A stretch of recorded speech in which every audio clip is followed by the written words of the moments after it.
my third and final instalment of props that help you teach beginner learners.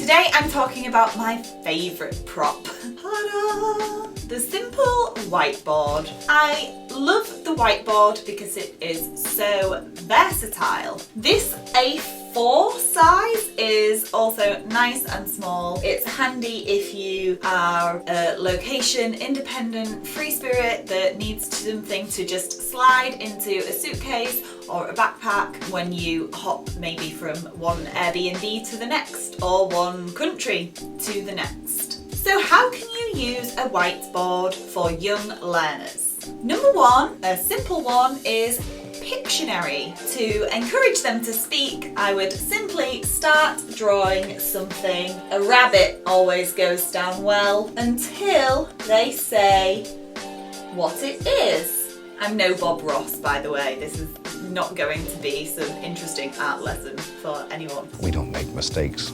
We have happy accidents. But simply drawing when you want to show them what you mean is the first and simplest way to use a whiteboard. Now let's make it a little more interesting. I also want to point out that whiteboards probably are not useful for writing if you're teaching on a platform such as Cambly, where the camera isn't flipped. You see the writing backwards. On DaDa, it is the right way round for the student to see what you are writing. A whiteboard can be used as a reward game in many different ways. The first way, linking on from Pictionary, is to simply draw a picture. I might draw ears for their first star, a nose for their second, then a mouth, so that by the end of the lesson, you can say, what is it? Again, this is a very basic example for perhaps learners who are still very shy to speak, because even they know simple vocabulary such as dog, cat, rabbit. If they don't, you can teach them. You can ask, what sound does it make? And then do the sound and they might copy. Sometimes I make a kind of game. For example, there might be 1, 2, 3, 4, 5 steps to the castle. In the castle is Kitty. This is another invention from my Hello Kitty posters I told you about last week. There was a little Hello Kitty logo which I cut out and stuck to these magnets which come with this whiteboard, which was, I think, was around £2.50 from Asda. So Kitty is at the top and this kitty needs to meet her friend. So she can jump each time they're helping her get closer to her friend.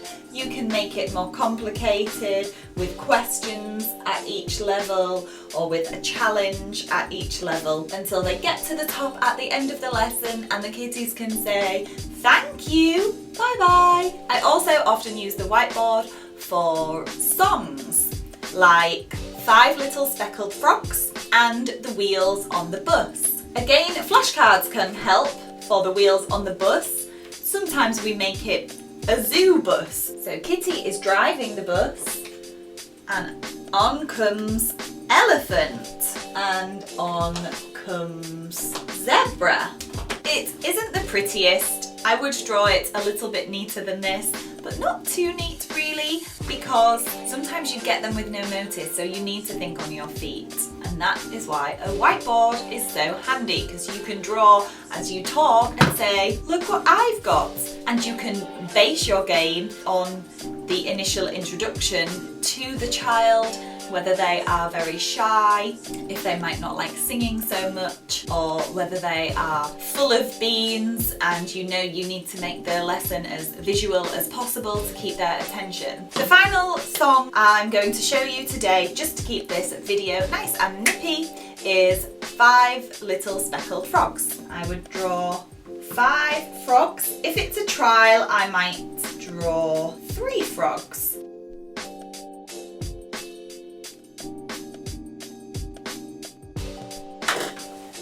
Five little speckled frogs sat on a speckled log.